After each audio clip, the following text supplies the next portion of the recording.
이 타락해 들어간 상태의 비참함은 무엇인가요? 라는 질문을 가지고 우리 함께 진지하게 고민하며 나눌 수 있기를 간절히 원합니다. 소요리 문답 19문을 이제 보겠는데요. 다음 주면 이제 20문을 볼 차례군요. 사람이 타락한 상태에서 비참함은 무엇인가? 하이델베르그 요리 문답도 생각이 납니다. 자신들의 타락으로 하나님과의 교제를 잃어버린 모든 인류는 하나님의 진노와 저주 아래 있고, 그래서 이 생에서 모든 비참함과 죽음 자체와 그리고 영원한 지옥의 고통을 받게 되었습니다. 이렇게 답하고 있습니다. 사람이 타락한 상태에 있을 때, 타락한 상태로 들어가 있을 때, 그때 그 상황 속에 인간은 어떤 비참함을 느낍니까? 라고 말했을 때, 나의 타락으로 인해서 하나님과 교제가 끊어져 버렸다는 것입니다. 그리고 모든 인류는, 나뿐만이 아니라 우리 이 하나님과의 관계가 끊어진 모든 인류는 하나님의 저주와 진노 아래 있게 되었다는 것이죠. 하나님의 저주와 진노, 심판 아래 있게 되었다는 것과 같습니다. 그래서 이 세상에서, 이 생에서 모든 비참함과 죽음 자체와 그리고 영원한 지옥의 고통을 받게 되었다는 것입니다. 남녀노소를 불문하고 사람의 비참함의 결말은 죽음이라고 교리문답은 밝히고 있습니다. 오늘 19문이 분명히 말해주고 있는 거죠. 죽음의 문제가 비참함이라고 한다면 이 비참함을 피할 길은 없는 것입니까? 이 문제를 해결할 방법은 없는 것인가요? 세상은 말합니다. 피할 수 없다면 즐겨라. 과연 이 말이 죽음 앞에 어울리는 말일까요? 그런데 더 중요한 것은 죽음이 끝이 아니라는 것입니다. 차라리 죽음이 끝이라면 좋겠는데 그 다음이 또 기다리고 있는 거예요. 그곳이 어디죠? 지옥이라는 곳이죠. 그것도 그냥 지옥이 아니고 영원한 지옥이라고 말하고 있습니다. 지옥, 어떤 곳입니까? 가고 싶지 않은 곳입니다. 말해 뭐 하겠습니까? 가서도 안 되는 곳입니다. 불편함을 뛰어넘는 곳입니다. 이미 우리는 이 세상에서 지옥과 같은 것을 여러 번 경험해 봤습니다. 아픔, 슬픔, 질병 등으로 인해서 삶에 있어서 몸서리치기 힘든 지옥과도 같은 고통을 겪어봤단 말입니다. 그런데 그것보다 더 무서운 진짜 찐 지옥을 경험할 것이라고 말합니다. 잠깐이 아닌, 잠시가 아닌, 일정한 기간이 아닌 영원한 지옥을 경험한다고 이야기합니다. 우리가 죽음과 지옥을 경험하는 이유가 무엇입니까? 두 가지입니다. 두 가지요. 우리가 죽음과 지옥을 경험하는 이유 두 가지 때문인데요. 첫 번째는 우리의 타락 때문입니다. 타락의 결과입니다. 두 번째는 하나님과의 관계가 깨어진 것입니다. 이 두 가지는 죄로 인해 발생된 것이죠. 죄로 인해 인간이 타락하고 죄로 인해 하나님과의 관계가 멀어집니다. 아니, 깨어집니다. 완전히. 그렇기 때문에 인간인 우리는 비참함을 겪게 되는 것입니다. 그 비참함의 내용이 바로 죽음이며 영원한 지옥을 맛보게 되는 것입니다. 죄가 무엇입니까? 하나님의 말씀에서 어긋나는 것을 말하는 것이죠. 하나님을 싫어하는 것입니다. 그 계명이라는 울타리에서 벗어나는 것입니다. 내가 좀 더 자유롭게 생각과 마음을 사용할 수 있는 곳이라고 상상할 수 있는 바로 그것이라는 거죠. 자유롭다고 생각하지만, 마음대로 할 수 있다고 생각하지만 그 자유는 결국 하나님의 진노와 저주를 쌓아가는 비참함의 지름길이라는 것입니다. 하나님과의 교제를 끊어버린, 잊어버린 자가 겪는 일은 참 자유가 아닌 것이었습니다. 하나님이 없으면 참 자유를 누릴 줄 알았는데 자유가 아니더라는 거예요. 심판의 길을 가고 있더라는 것입니다. 심판의 길, 그 끝이 영원한 죽음과 영원한 지옥이라는 것입니다.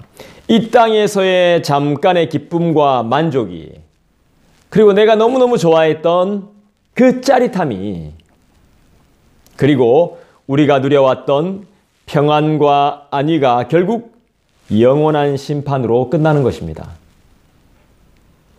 땅에서도 만족하지 못하고 나름대로 속 썩고 못 먹고 나름대로 고생했는데 죽고 나서도 편히 눈 감지 못하는 인생. 영원한 고통이 기다리고 있다는 것을 모르는 우리의 인생의 비참함. 이것이 우리가 받아야 할 영원한 심판이며 그리고 영원한 비참함일 것입니다. 우리 어린 친구들, 우리 젊은 사람들은 알까요? 저도 잘 몰라요. 젊어가지고요, 아직.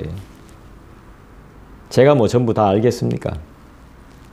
이렇게 세상이 재밌는데, 놀 게 많고, 먹을 게 많고, 얼마나 재밌는데, 설레는데요.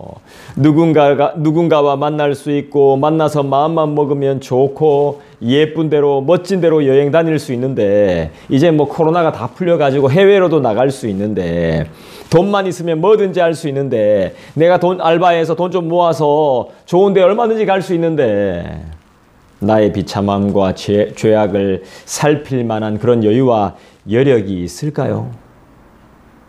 지금이 좋은데요.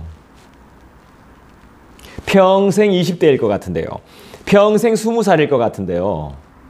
이 기쁨이 영원할 것이라고 착각하고 있는데 말입니다.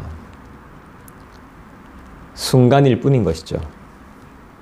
앞으로가 준비되어 있지 않은 삶은 영원한 고통을 막을 길이 없는 인생입니다.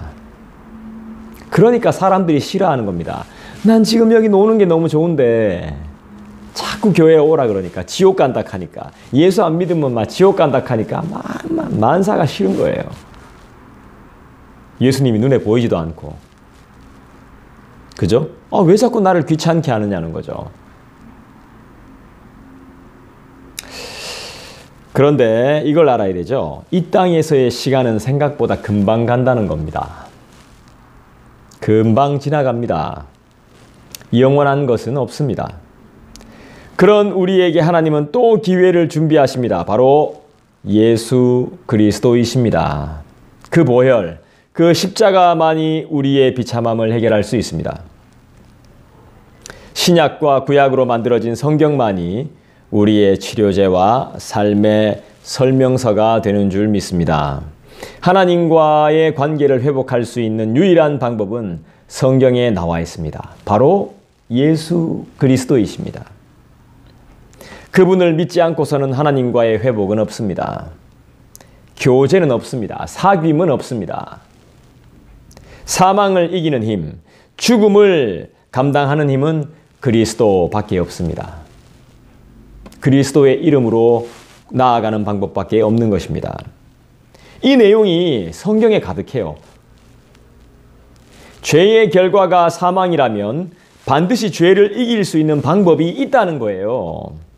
타락으로 인한 깨어짐으로부터 회복되지 못한 채 부끄러움과 강한 비참함을 겪고 있다면 거기에 대한 해결책도 반드시 존재한다는 거예요.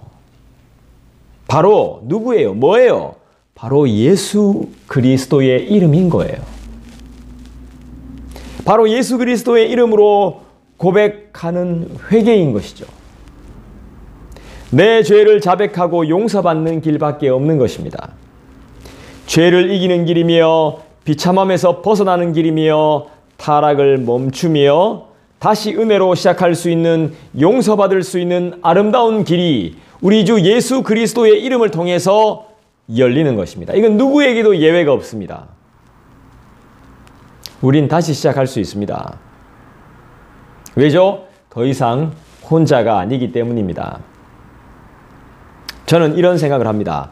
물론 아닐 때도 있습니다만은 지금도 너무너무 좋고 감사한 것들이 많죠. 하지만 이럴 때가 있어요. 참 그때가 참 좋았는데, 그때 참 좋았다, 그때가 참 은혜스러웠는데, 이럴 때가 있었습니다. 그때 모르는 것이 많았지만 하나님의 은혜만 믿고 늘 기도했던 그때 말입니다. 그때로 회복될 수 있습니다, 여러분. 저와 여러분은 잘 몰랐지만 하나님의 은혜와 기도의 응답만을 믿고 나아갔던, 주님만 의지했던, 주님만 바라봤던 그때로 돌아갈 수 있습니다. 그때로 회복될 수 있습니다. 회개하고 나의 죄를 자백하고 죄의 용서를 구하시면 됩니다.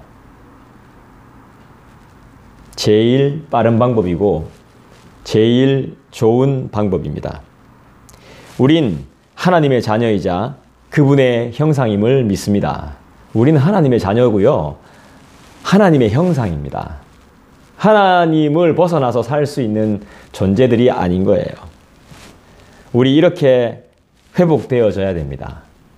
자녀의 신분으로 회복되어지고 하나님의 형상으로 회복되어져야 합니다. 개인적으로 기도하는 시간 갖겠습니다.